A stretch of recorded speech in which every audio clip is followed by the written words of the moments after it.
King Jehoiachin, also known as Jeconiah or Coniah, was the 18th of 19 kings to rule the southern kingdom of Judah.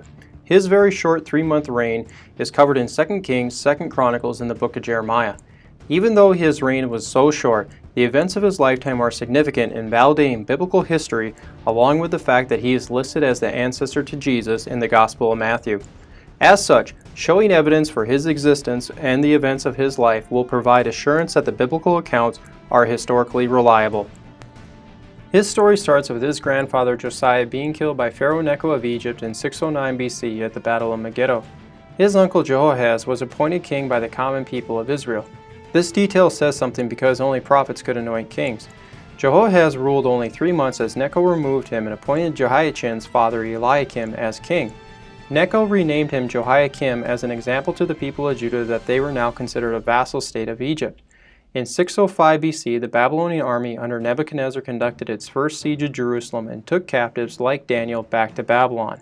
In 598, Nebuchadnezzar took Jehoiakim to Babylon with his son Jehoiachin ascending to the throne. During Jehoiachin's short reign, the second siege took place with Nebuchadnezzar appointing Zedekiah king and taking Jehoiachin as a prisoner back to Babylon. After Nebuchadnezzar's death, Jehoiachin was released by the Babylonian king Evil-Marduk. After the exile, Jehoiachin's grandson Zerubbabel led the construction of the Second Temple after King Cyrus of Persia's decree. The final fact to remember is that in the Gospel of Matthew, this family line is the one that goes down to Jesus by his father Joseph. With this story and any other found in the Bible, the critic will always say, "Where's the evidence?" So here are 3 reasons why the accounts for King Jehoiachin found in the Bible are historically reliable. Number 1. The Jerusalem Chronicle. The Jerusalem Chronicle, also known as the Nebuchadnezzar Chronicle, is part of the Assyrian-Babylonian Chronicle collection that is currently in the British Museum. The Chronicle starts off by saying, "In the 7th year in the month Chislev, the king of Babylon assembled his army, and after he invaded the land of Hatti, he laid siege to the city of Judah." Comparing this to the biblical account in 2 Kings 24 says, "Jehoiachin was 18 years old when he began to reign, and he reigned in Jerusalem 3 months. At that time the servants of Nebuchadnezzar, king of Babylon, came up against Jerusalem, and the city was besieged." The chronicle continues on saying, "On the 2nd day of the month of Adar, he conquered the city and took the king prisoner." In verse 12 says, "Jehoiachin, the king of Judah, went up to the king of Babylon, he and his mother and his servants and his princes and his officers, and the king of Babylon took him in the 8th year of his reign." Now an observant student will see that the Chronicle says in the 7th year while the Bible says in the 8th year.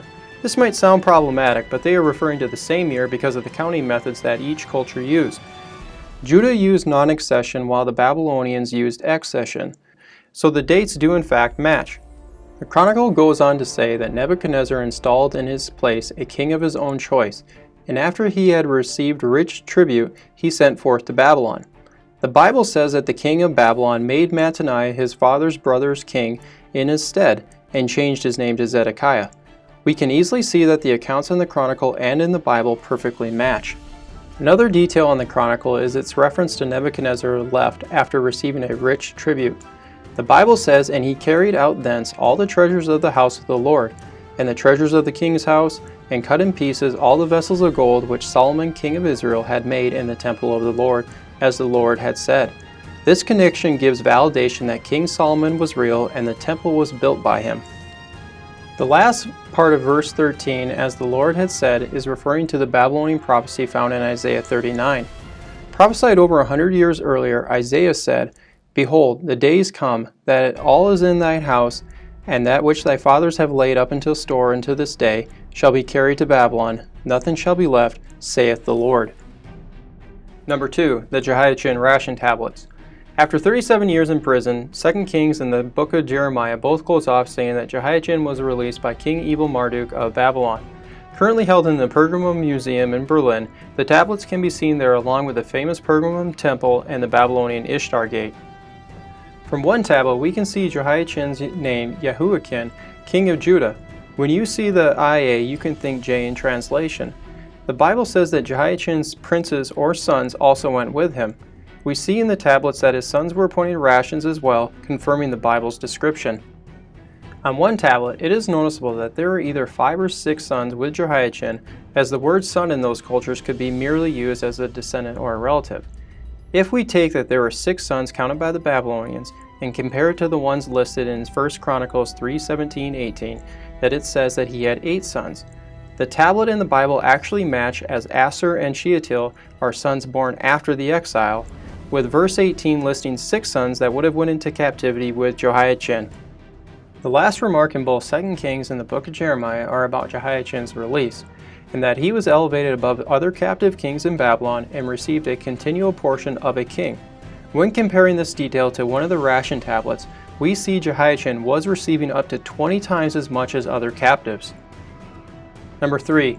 The Evil-Marduk Poem and Prayer. This stone relief from Babylon can be seen in the British Museum. The stone is a prayer of thanks from King Evil-Marduk to the pagan god Marduk for releasing him from prison.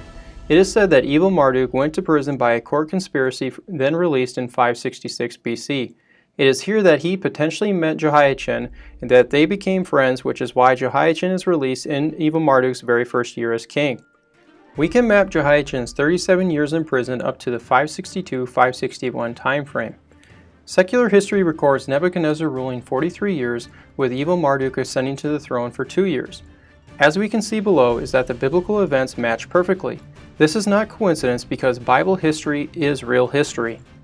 Overall, we can see that from the Jerusalem Chronicle, Jehoiachin's Ration tablets, and Evil-Marduk's Poem and Prayer tablet, that the accounts of King Jehoiachin found in 2 Kings, 1 and 2 Chronicles, the book of Jeremiah, and the Gospel of Matthew can be seen as historically accurate and not myth. Don't forget to subscribe and hit the like button below to stay up to date with the new videos as they come.